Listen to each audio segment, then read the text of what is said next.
Paz eterna, graça e paz. Bom dia, nesta manhã, nesse dia maravilhoso. Quero aqui deixar uma palavra abençoada da parte do Senhor para a nossa meditação, que se encontra na Epístola do Apóstolo Paulo aos Colossenses, capítulo 13 e 14, que diz: Quando vocês estavam mortos em pecados e na incircuncisão da sua carne, Deus os vivificou com Cristo. Ele nos perdoou todas as transgressões e cancelou a escrita de dívida que consistia em ordenanças e que nos era contrária. Ele a removeu pregando-a na cruz. Glória a Deus. Irmãos, essa palavra, esse contexto, está falando dos judeus, que era o judeu que vivia em pecados e em delitos, em ordenanças. Era o judeu que vivia debaixo do jugo da religião. O gentio nunca viveu debaixo de ordenanças nenhuma. Importante que, irmãos, que nesses dois versículos está rico em conhecimento. Primeiro fala que ele nos perdoou. Deus já nos perdoou nossos pecados todinho. Então, às vezes a gente vai num culto ou numa igreja, tem aquelas orações, Senhor, me perdoa, me perdoa, me perdoa. Mas não é necessário. A gente tem que perdoar é o nosso próximo, quando a gente erramos com ele. Porque Deus já nos perdoou. A palavra fala que Deus já nos perdoou. Se a palavra fala, então a gente tem que ficar com a palavra. Só que quando nós erramos com nossos irmãos, nós temos que pedir perdão aos nossos irmãos, não a Deus. E ele fala mais que, estando vós mortos nos delitos e nos vossos pecados e nas transgressões, que o judeu que transgredia a lei, e nos vivificou perdoando todos os nossos pecados. E mais embaixo fala que, e tendo cancelado a escrita de dívida que nos era contrária, nos perdoou, cravando-a na cruz. Quem tinha um escrito de dívida? Quem era que devia a Deus naquela época? Os judeus. Porque a gente nunca esteve debaixo da lei para dever nada a Deus. Aí, às vezes, irmãos, a gente vê, não estou aqui falando mal das igrejas, mas hoje a gente vê alguns líderes falando que a gente tem que pagar o preço, pagar o dízimo. Mas aqui a palavra está falando que Deus já nos perdoou, já cancelou a escrita de dívida. Nós não devemos mais nada a Deus. E que nos era contrária, prejudicial. Então nós vamos aos cantos e encontramos as palavras fortes que a religião fala uma coisa e a Bíblia fala outra. Então, quando ele fala que ele cancelou o escrito de dívida, que era contra nós, ao verbo, irmãos. Quando fala nós, não está falando nós aqui hoje, Paulo está falando dele e os judeus, porque era eles que transgredia. Por causa que ele fala nós que vim pecar no delito. Ele nos perdoou. E ele também fala, cancelou a escrita de dívida que era contrária contra nós, que nos era contrária. Nos era o quê? Ele e os judeus daquela época. Não o gentio, não nós. Nem daquela época lá, o gentio daquela época, e nem nós hoje, que já nascemos com a obra consumada. Quando nós já nasceu com a obra consumada, né?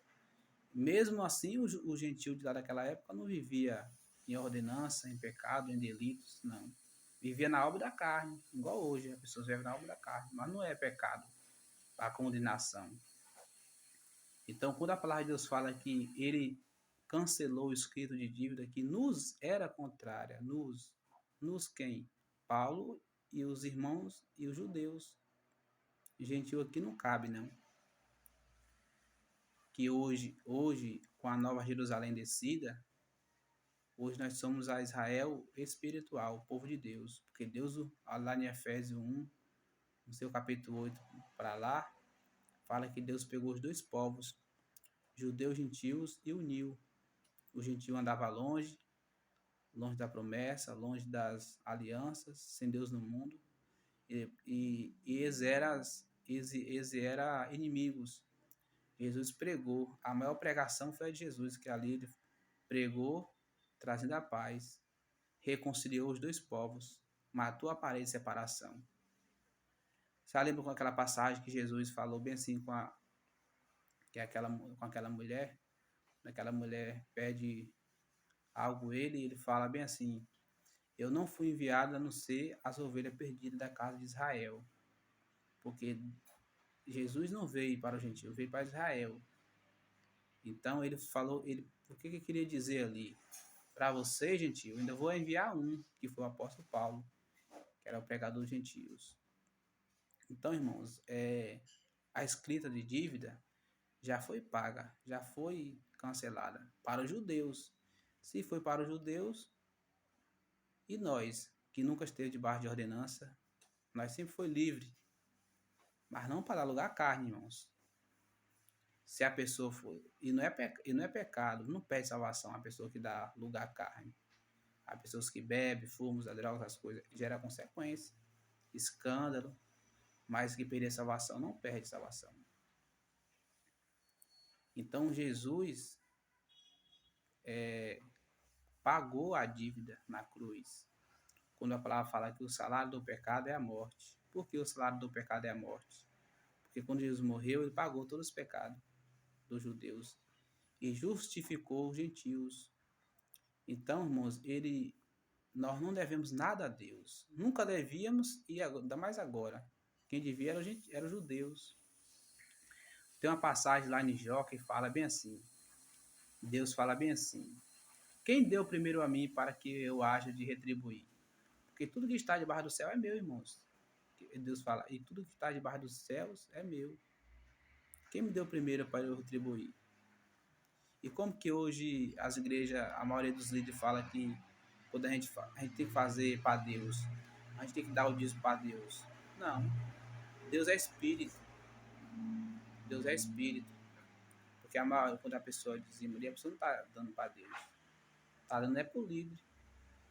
A maioria das vezes ele se enriquece na custa dos incautos, das pessoas de mente fechada. Eu estou fazendo esse vídeo aqui para alertar o povo a viver livre. Vive livre com a sua família. Vai passear, vai na praia, tomar um banho. Para de ficar de segunda a quinta em templos. O único templo que simbolizava os judeus, simbolizava como casa de Deus, já caiu no ano 70. De lá para cá, tudo que está aí é engano para arrancar dinheiro do povo. Então, irmãos, vive em paz com a sua família. Vai visitar a sua família que você nunca visitou, sempre botando o pé na igreja, dentro da chamada igreja, que a igreja hoje somos nós somos o templo do Espírito Santo. Então, irmãos, nós temos que buscar mais na palavra de Deus. A palavra de Deus, ela nos edifica, nos fortalece. E eu sigo hoje esse raciocínio que a Bíblia, ela se completou, ela tudo se cumpriu no ano 70, não há mais nada para ser cumprida. Porque a palavra de Deus me fala que para se cumprir tudo que está escrito. Hoje as pessoas usam a Bíblia para quê? Se já está tudo cumprido. Já está tudo. Eles falam que Jesus vai vir também, vai acabar com a terra. Lá em Eclesiastes, o livro do sábio Salomão, capítulo 1, versículo 4, diz: geração vai e geração vem, mas a terra permanece para sempre. Como que geração vai, geração vem, pessoas morrem, pessoas nascem, e a terra vai durar para sempre, e eles falam que Jesus vai vir para acabar com a terra. Não. Não vai, a terra é para ser habitada. A terra é eterna, é para sempre. Ah, mas lá em João fala que as coisas que estão aqui vai ser queimadas, não sei o quê. Ali era figura de linguagem, porque o velho pacto ia sair para entrar o novo. Glória a Deus. Irmãos, fica essa reflexão. Lê mais a Bíblia. Pede o Espírito Santo. Busca na história. Que você vai entender o que eu estou falando, que é pura verdade. Pura verdade. Eu não estou aqui para enganar ninguém.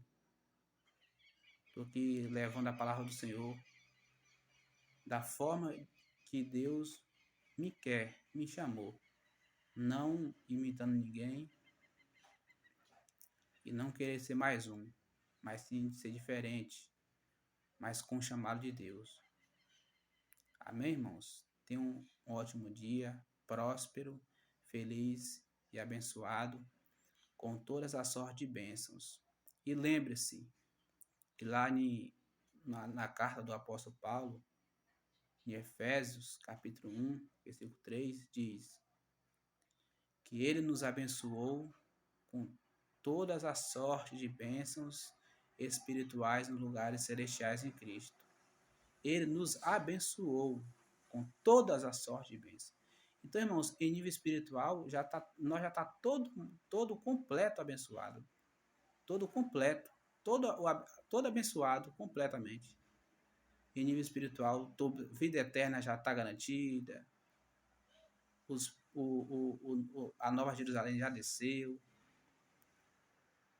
Então, nós estamos no pacto eterno, na graça eterna, que dura de geração para a geração. E lembre-se também, irmãos, já que nós estamos com a vida espiritual completa, feita, por quê, mano? Por quê? Porque a pessoa fala, vamos ali buscar Deus. Como você vai buscar Deus se ele já habita dentro de você? Vamos ali buscar a minha bênção. Como você vai buscar a sua bênção que Deus já fala que você já é abençoado? Vamos ali fazer um sacrifício ali no monte. Como é que você faz sacrifício no monte se Jesus já pagou o sacrifício? O único sacrifício que Deus quer que Deus quer da gente é que a gente obedeça a Ele, obedeça a palavra dele e vive. E o único sacrifício que Deus quer que a gente faz é governar a nossa carne. Não dar lugar à carne, mas se viver em espírito e em verdade. Então, já que a nossa vida espiritual já está completa, irmãos, agora nós temos que ir em rumo aos nossos objetivos terrenos. Conquistar a nossa casa própria, dar um bom... Quem tem filho, eu não tenho, sou um jovem solteiro, eu não tenho ainda, sou solteiro. Quem tem filho, dá um bom estudo, dá uma boa educação. Essa que é as bênçãos terrenas. Trabalhar para ter uma casa boa, casa própria, um carro bom para viajar, para passear. Amém, irmãos? Graça e paz, aqui que fala é Aguinaldo, de Jesus Lacerda. Quero pedir vocês, irmãos, para se inscrever no meu canal. O nome é Aguinaldo de Jesus Lacerda. Mas o nome do canal é Aguinaldo Lacerda, viu, irmãos? Aguinaldo Lacerda. Se inscreva lá, dê um like, aperte o sininho na opção todas, que você vai estar ajudando um servo do Senhor. Só essa que é a ajuda que eu peço, não mais nada. Amém, irmãos? Fique em paz, tenha um dia abençoado. Já tem um dia abençoado, tenha um dia próximo, feliz. Amém.